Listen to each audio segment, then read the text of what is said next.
Hello, and thank you for joining me again today on the Finding Hope After Loss podcast.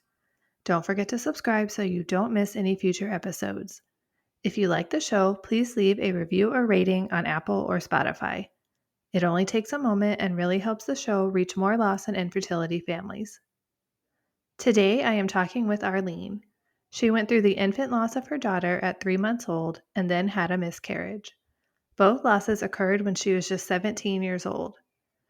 She is now 18 and discusses going through her losses along with the negative experiences and judgments she received for being a young teenage mom. Hello, everyone. Today I am here with Arlene. Arlene, can you tell us a little bit about yourself? Yes, I am 18 years old. I live in Colorado. I was born and raised here. I love to sing and I love to post on my social medias all the time. What do you like to sing? Do you have a favorite song or anything? I just love singing pretty much whatever, just anything that comes to mind. I feel like I'm not the best singer, but I feel like singing a song just kind of brightens your mood whenever whenever you Yeah, do it. whenever I'm feeling down, that's like my go-to thing is music.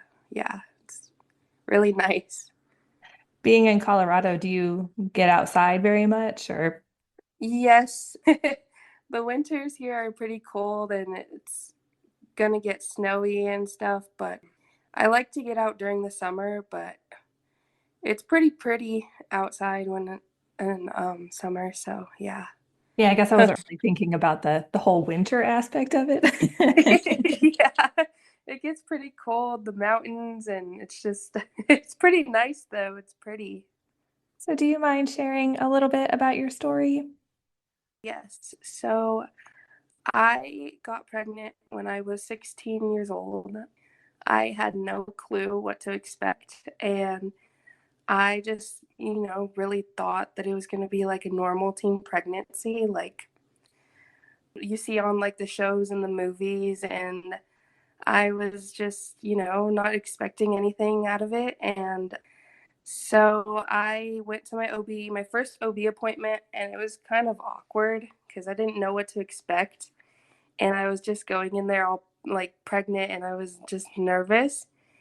And I went to the appointment and everything seemed to be going okay. And everything looked fine on the ultrasound, but she was just like a little itty bitty bean. Like she looked like a little bean or like a little rice like piece. And I was like, oh, okay. And then I kept going to my ultrasounds and everything seemed to be going okay until around like, I think it was 15 to 18 weeks. And I was at this one ultrasound one day and everything seemed to be going okay, except for like the ultrasound tech was like more quieter than usual.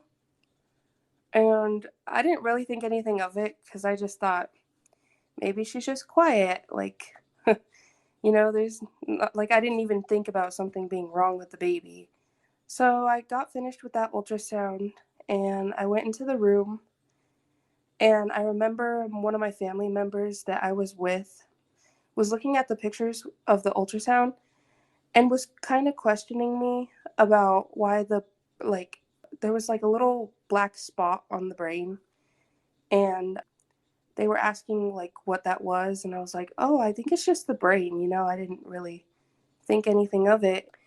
So my doctor came in and she sat down and like she kind of barely talked at first and it still didn't hit me like anything was wrong. And then she's like, we need to have a talk. We seen something on the ultrasound that didn't look right. And in that moment, I kind of was like in a shock. And I was just like, in my head, I was like, what could be wrong? Like, I thought everything was going okay. And she told me, she first handed me some tissues and she was like, I think your baby might have Dandy Walker syndrome. And I was in like shock and I was freaking out. I started crying so bad and I was like, what could that even be? I don't even know what that is. I never heard of it. And it was from that day on that things got worse. She sent me to another specialist, and this specialist, it was a very, very, very dark room that I was in, and I was in it alone because I could not have anyone go back there. And I remember just laying there, and the specialist, she came in later on, and the ultrasound techs, there was two of them, and I remember just laying there, and they were all quiet, except for they're not supposed to say anything, but they did. They were whispering to each other, and they said, "It looks worse than what it was." And I was trying to focus on the baby and trying not to freak out because maybe it wasn't right. And the doctor, the specialist, ended up coming in, and she told me that it was worse than what it was. And I remember her showing me the pictures of the ultrasound and kind of like examining it with me. And she told me that my baby does not have Dandy Walker syndrome, that she had a lobar holoprosencephaly.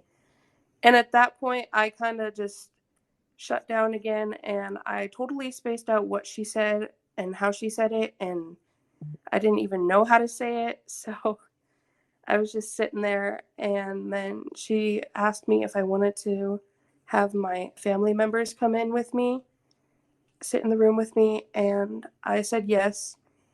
And I remember it took forever for her to get them, and I was just sitting there in the dark crying. And I cried so bad for like 20 minutes until they came in.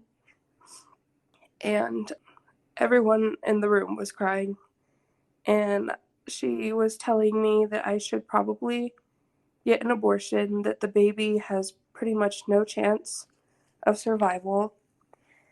And so at that point, I didn't really debate on it because I knew what I wanted, but just her telling me that I should kind of was making me second guess myself.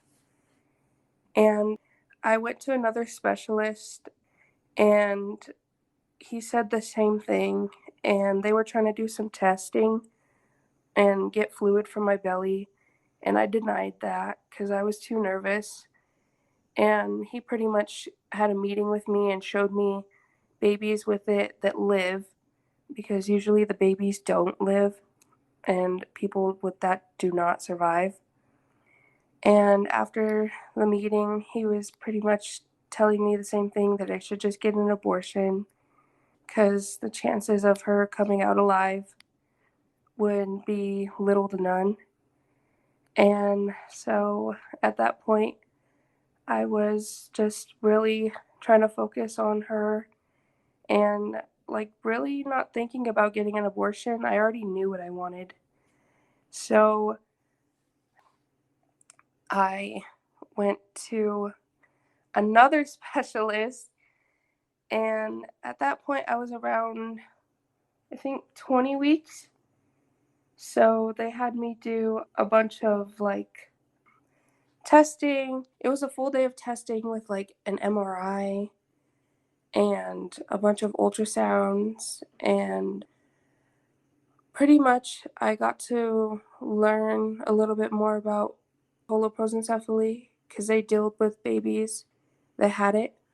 They delivered babies there that had it, and they were telling me the same thing. And also I learned that she had a little bit of a hole in her heart, and it wasn't too much to worry about. Well, they didn't think so. Everything seemed to be okay besides that, and she looked pretty much healthy. So then we had a meeting at the end of the whole day and decided that I wanted to keep going with the pregnancy and to see if I would spend any time with her when she was born. And I remember I just cried so bad. That day was really hard, and I got to meet a bunch of amazing people, NICU doctors and nurses, and just everyone was in the room, and it was really hard. But I came up with the plan and like to keep going with the pregnancy. And then I kept going to the specialist at the children's hospital, and it was a couple weeks before I was giving birth. They seen that my blood pressure started to go a little bit higher than they wanted it to be. So, with the risk of preeclampsia, they kind of wanted me to go to the hospital next door. So, I had to be moved to go to the hospital next door. And from then on, I went to my appointments like every week. And I got a couple scares that she was going to come early. And then it finally came. I got induced on, I think it was January 7th or 8th. Yeah, I think it was the 8th. And I was in labor for like active labor for like 15 hours. And I was really nervous. And I had people coming in like left and right, checking on her, making sure she's still alive, and scaring me while everything is happening.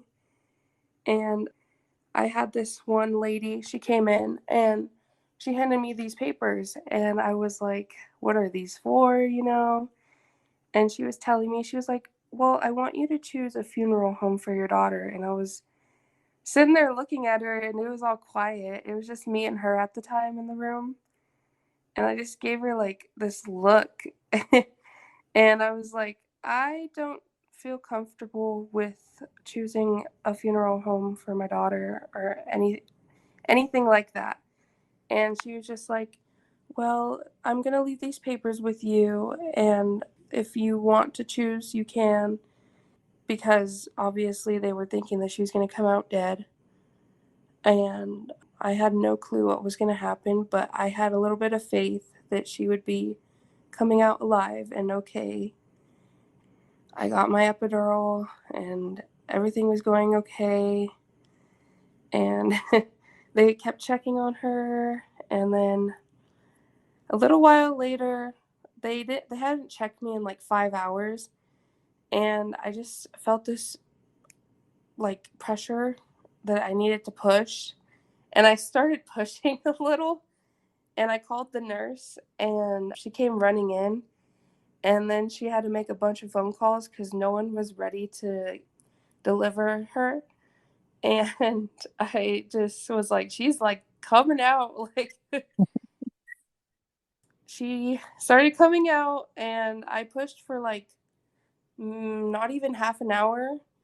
And I had to make a couple calls to my family because I was like, if you want to come meet her, she's coming out like right now. And I was like, okay, she's like not waiting. And then, like, almost not even half an hour later, she came out and she opened up her eyes, and I was like, in that moment, like, I started crying. I remember her just opening up her eyes and looking at me and looking all around, and everyone in that room was like in such a shock because she was alive and no one expected her to be alive. Like, I had a bunch of different nurses and doctors come in, and everyone was just shocked and looking at her and smiling at her, and like looking at me and talking to me. And I like it was crazy. Almost everyone on labor and delivery was just coming in, and it was amazing, and it was like the best feeling in the world because I said it from the beginning. I was like, all I want is for her to look at me in the eyes and know that I'm her mom, and at least to say hello. And I got to say hello to her. She was just breathing on her own too, and no one expected her to do that, because usually these babies don't breathe on their own. They have to be hooked up on a ventilator until you let them go. Some of them are stillborn, and it was just crazy. And then she had to go to the NICU a couple hours later after we had some time with her, and she was doing good on her own and fine. After that, they switched her, they released her from the NICU downstairs a couple days later to go to Children's Hospital NICU next door. And I wasn't even released yet, so I had to sit in the hospital still. And they released me a little bit earlier than they should have, they told me, just so I could go be with her. And we were there for like about a week. And then they took her. I feel like I was sort of forced into having her go to hospice care. They told me that was the only way that I could go home with her, is to go into an in-person hospice unit. And I did not. I told them multiple times I did not want to go into an in-person hospice unit. I didn't feel comfortable bringing my baby there, especially because it wasn't just like a special one for just like kids. It was like adults and everything as well. So I didn't feel very comfortable, but I had no choice because I really wanted to go home with her. So they took us there later that it was about a week after. It was terrible. It was the worst experience I've ever had. I just knew it from the moment I went there. I felt all these emotions, and it was just not a good place for me to be in, especially postpartum. There was a bunch of nurses running down the hall. I heard a bunch of like people in there like dying, and the sounds and the place, and it brings a lot of trauma to me now. And the nurse that she had a nurse, and then she had one a couple hours later, which was her night nurse. Her night nurse was not like she, I felt like she did not do her job correctly. She gave my little girl some medicine. She gave her like two or three medicines, and she did not explain to me what they were or what the effects were. So my baby was doing fine, and she was just like, she was fine, like she was in the hospital, and she was doing okay until the nurse gave her those medicines.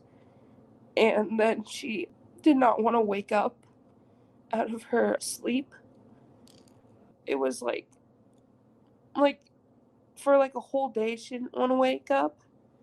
But after she gave her those medicines, I seen her, and she was just holding her, and she told me and my boyfriend at the time that we could just go to sleep, she'll be up with my baby. And she was just holding her, and I didn't feel comfortable with that. And I didn't know if she was going to give her more medicines, and I didn't know like what they did, like if I felt like really betrayed, and like just so in shock, like what are you doing with my baby, like she's doing okay. So it was like around 3 or 4 in the morning. I asked my boyfriend, I was like, I think, like, do you want to go home with her? And like we were up just talking and crying and stuff, and I was like, I don't feel comfortable here. I think we should leave. And so I had to call one of my family members to come get us, because the nurse did not want us to leave. Like she was trying to keep us there until in the morning or in the afternoon. And I knew I needed to go home because I was afraid of what would happen if I didn't go home. And so I finally got released. We did at like 4:30 in the morning, and it was snowing, and it was like the worst experience. Like that, I did not appreciate that lady at all. So then I had to stay up with her cuz there was a on nurse coming to our house, and she just pretty much looked at the baby and said, if I needed anything to call the hospice place. So then it was the next day, a couple hours later, I noticed that my baby she was turning yellow, and I didn't know what that meant. So I asked another one of my friends that was a mama, and she said that she looks like she has jaundice. And I didn't know what that was. And so we called another children's hospital to see if she could go into the emergency room. And we took her in, and immediately they took her vitals, and everything was not good. She was ice cold, she was freezing, and she looked so different.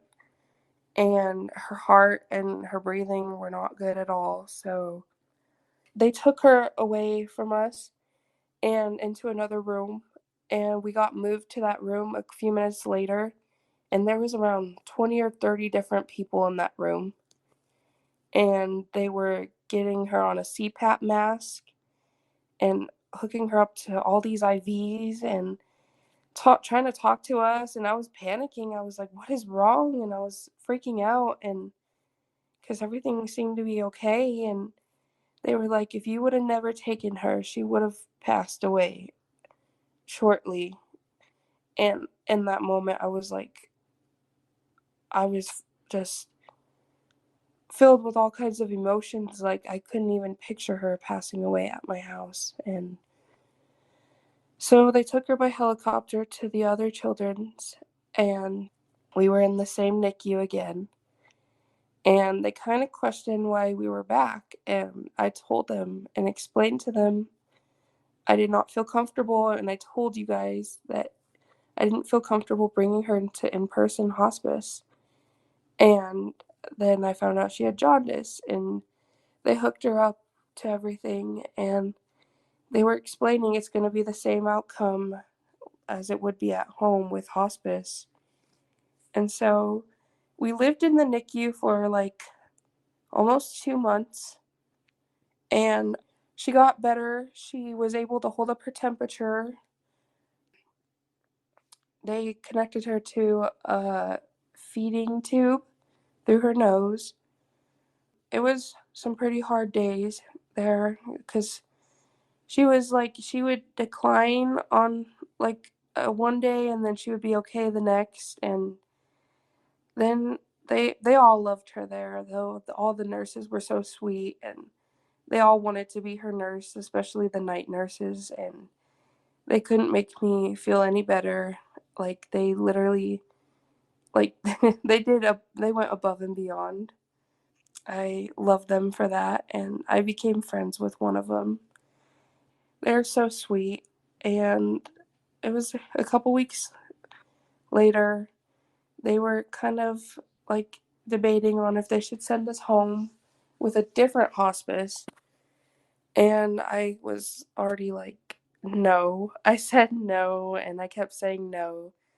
And they were like, well, they sat me down one day and they were like, the only way you're going to be able to go home is if you have hospice. And they told me that this hospice is not in person, it would be just at home. And a couple weeks after that, I finally decided that that would be okay. Me and my boyfriend did at the time. And so we decided to go home with hospice, but children's would still be involved with palliative care.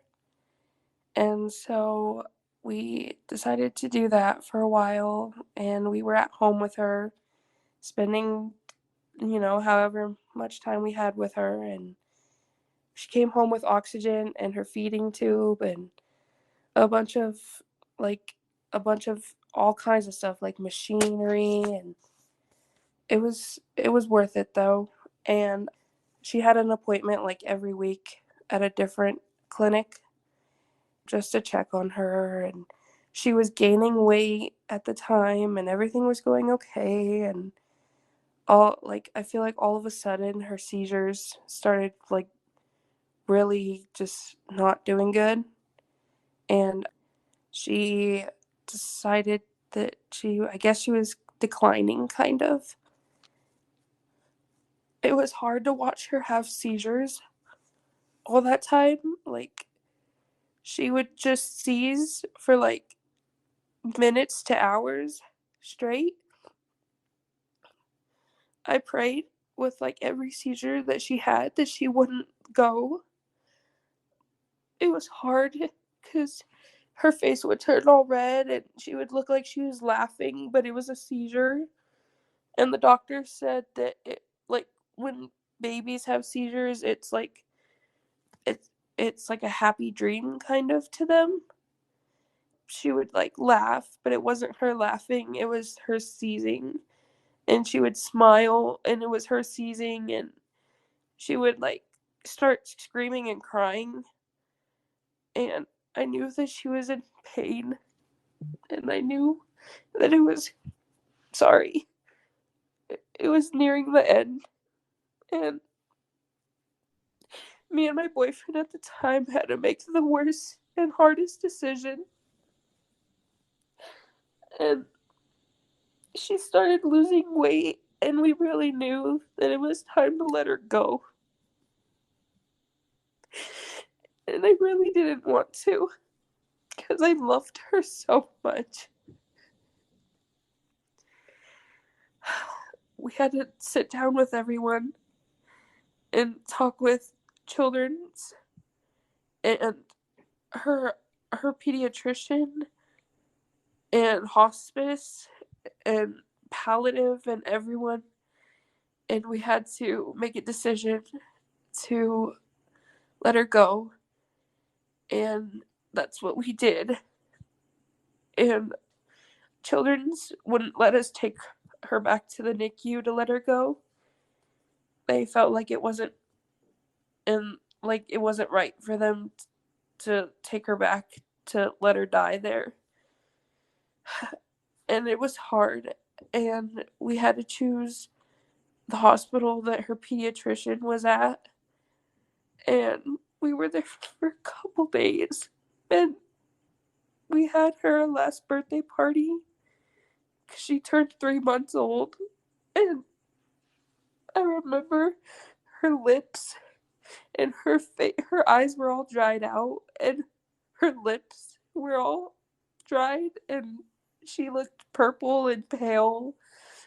And I wanted to give her medicine and like let her live and give her food, and they stopped her feedings. And I remember just sitting there watching her pass away in front of my eyes for a couple days. And she was getting so close. And I feel so I felt so guilty, and I still do. And right before she passed away, me and her took a long nap for a couple hours. That was our special nap that we had. And I got up to use the bathroom, and my boyfriend at the time was with her, and he was holding her. And I remember him yelling and saying that she's gone, and I didn't believe it. And so he called the nurse, and a bunch of nurses came in, and they were listening to her, and I was still in the bathroom because the bathroom was right inside the room. And I remember them saying that she was gone. And when I came out, I was in shock. And I started like feeling so guilty for not being there by her side for her last breath. And I still feel guilty to this day. And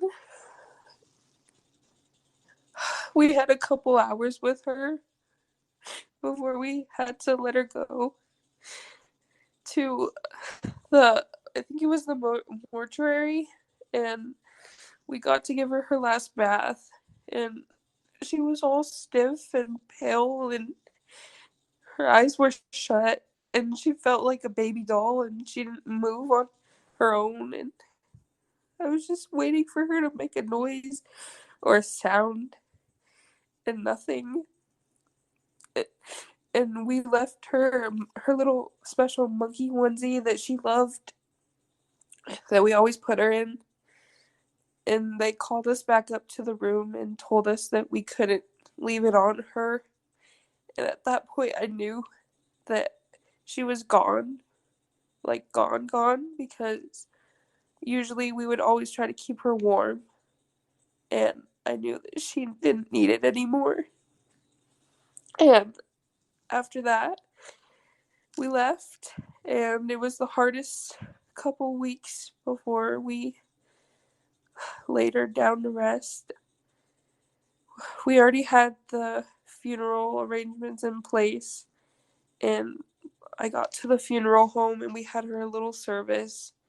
But when I walked in the doors, she was down the aisle, and I remember just seeing her laying in that bed and surrounded by stuffed animals of hers.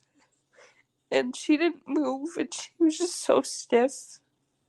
And I remember touching her, and she felt like a rock. Like she just, I was waiting for her to breathe or make a little noise like she would, just to see her beautiful eyes. And she was just gone. It was just the worst. I didn't picture myself being 17 and seeing that and just standing there and knowing that she's not coming home, that she would just become ashes. And we had her service, and I didn't want to go out of that room. And the funeral director let us out, and I just wanted to go and hold her and say goodbye, but I didn't, and I couldn't see her like that. And so I just I went out and I started crying, and my friend came and she was helping me and she was holding me and hugging me and telling me it's okay. And so it was the next day after that happened. I started bleeding, and I didn't know like what was wrong because I didn't have my period for a while. And I thought it was just like stress, maybe holding off my period, and it wasn't. It was I went to the emergency room and I found out that I had a miscarriage.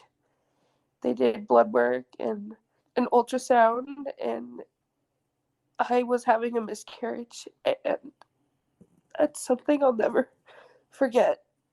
Just going through loss after loss and only being 17 and going on 18, and it was like it was the worst time of my life. So yeah, that's pretty much how it all happened. Oh, you have just been through so much, and I just want you to know I'm crying over here with you. So Thank you. I don't know if you said it, but what is your daughter's name? Aria, That's a beautiful name. Where did you come up with the name? my boyfriend at the time, I picked out Aubriella and he picked out Aria, and we had my little niece pick out of a box the name, and she chose Aria, so that's where the name got started from. I like that, and that she was able to be involved. Yeah. So it sounds like overall that you had good support from your family and friends. Not exactly, no. I got a lot of hate, and like even my family at the time was not supportive.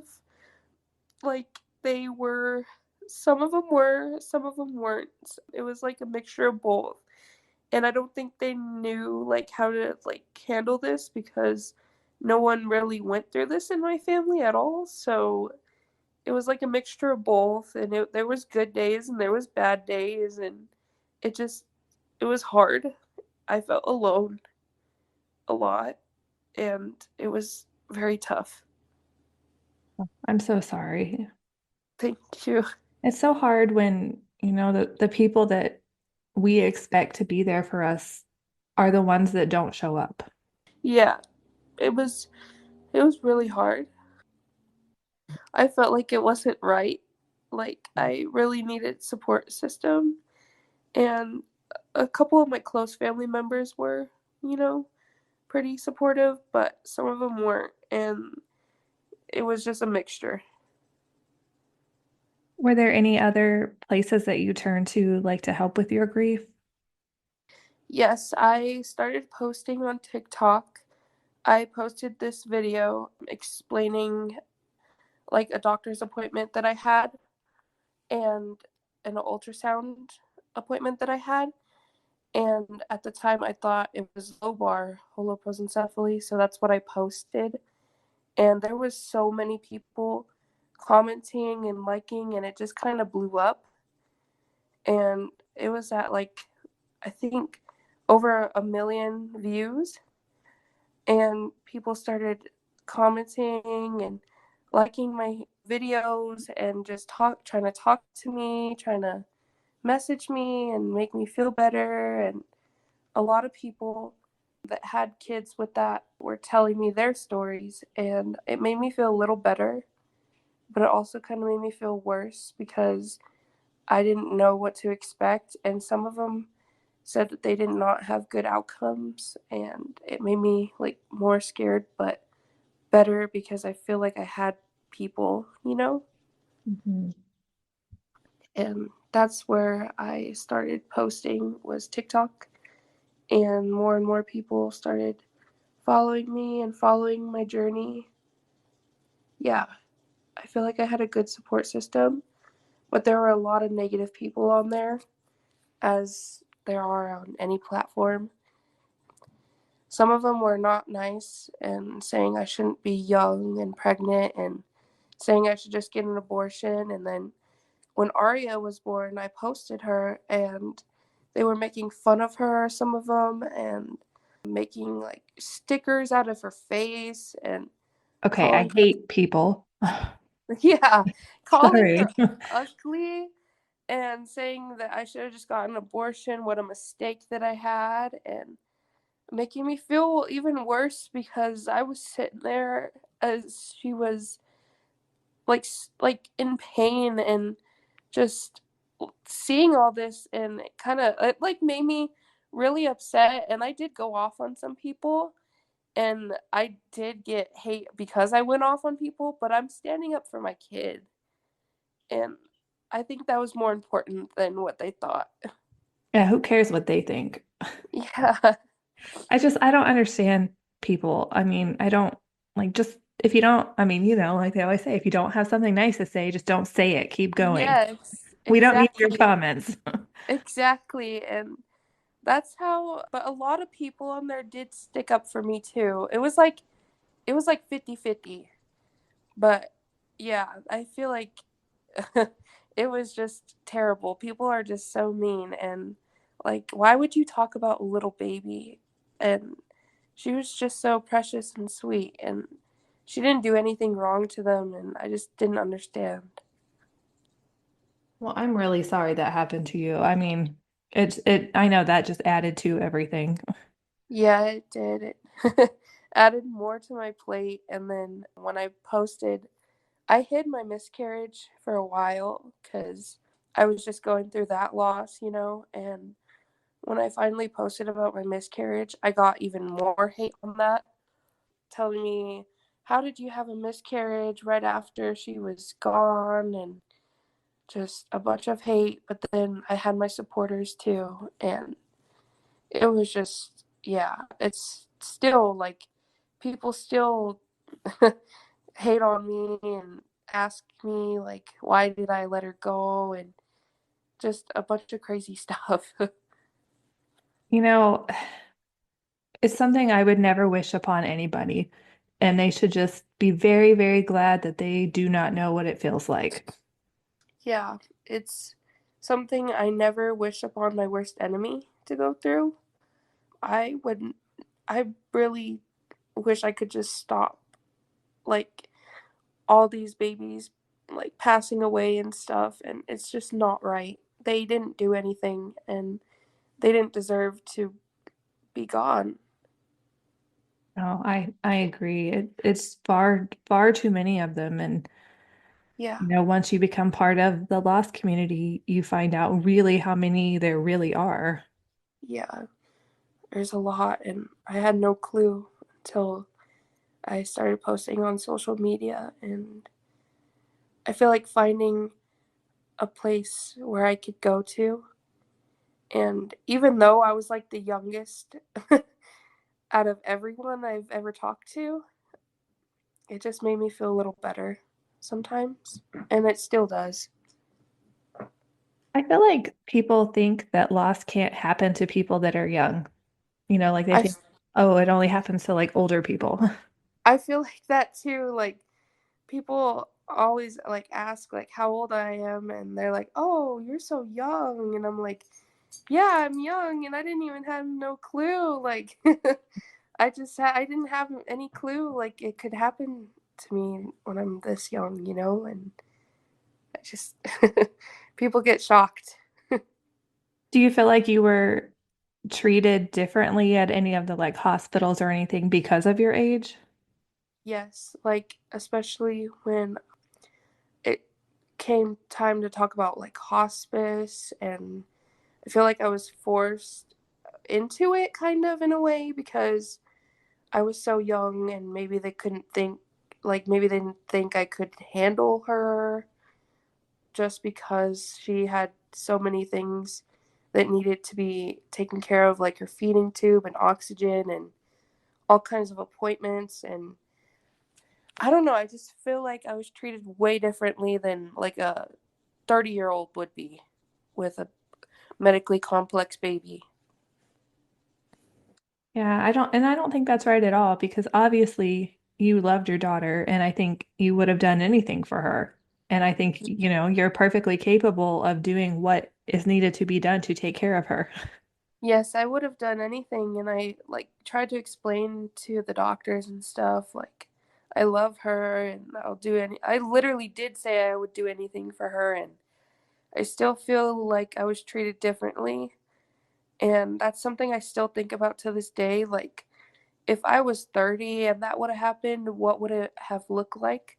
Like would it have been a little different? Would they have been a little nicer? Because some of the doctors that I was with, they were kind of rude to me, and I did not appreciate that, but I couldn't do anything because I was just, there to get help pretty much. And I just feel like I was treated so different, and I still feel like it wasn't right.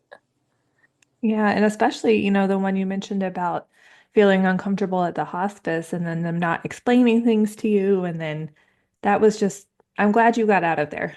Yeah, I am too, and I still have trauma about that a lot. Like I have flashbacks and stuff, and it was terrible, and I'm really glad I got out of there when I did.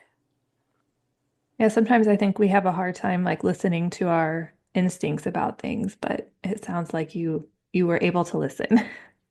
Yeah, 4 in the morning, 3 in the morning, I was out of there. You're like, just get me out. I don't care how, I'm leaving. Yeah, that was literally it. I didn't feel comfortable with my baby being there, and just seeing the way that nurse was, like she shouldn't even have a job right now because of that. Did you ever like bring that up to anybody? Just curious. No, but I was thinking about it because I seen some of the reviews, and I don't know if it was the same nurse, but it looked like might have been the same nurse that was having problems, so I might Oh, bring that up to someone. yeah, sounds like maybe you weren't the only one who had an issue. Yeah, So, do you have any advice for somebody who's going through loss? I feel like you should take it day by day, second by second. Grief has no time period. Cry, feel how you want to feel. If you need if you need a couple days, months to yourself, have it. Do whatever you feel like you need to do to get by. Just take it easy on yourself. Don't be hard on yourself, and it's not your fault. and stay strong. Your baby is there watching from above. They love you, and you're amazing, and you didn't deserve to go through that. And just just always have faith and hope that there's going to be a better tomorrow. Yeah, I love that. It's definitely hard to keep up the hope sometimes, but I think it's really important that we all try because then, what else do we have to look forward to? Yeah, exactly. Well, I want to thank you so much for coming on today and sharing your story with us. Thank you so much for having me. Like, really, thank you. Thank you so much, Arlene, for sharing your story with us. I think your story is so important to share because, like we talked about, people often don't think about young people, especially teenagers, having losses. Many may feel that they have to hide a loss because of the negative reactions of so many towards teen pregnancies. But everyone, regardless of their age, deserves and needs that support when going through the loss of a baby. It hurts regardless of age. And so many people need to just stop and think before they make the types of comments that Arlene received. There's absolutely zero reason to be cruel to someone because of their circumstances. And absolutely zero, and I mean zero, excuses to make fun of somebody else's child. It just really hurt my heart to hear Arlene talk about this. I just want everyone to know all of your babies are absolutely beautiful and perfect just as they are, and always so, so loved. Don't forget to subscribe so you don't miss any future episodes. If you like the show, please leave a review or rating on Apple or Spotify. It only takes a moment and really helps the show reach more loss and infertility families. Thank you so much for tuning in, and remember, we are all in this together.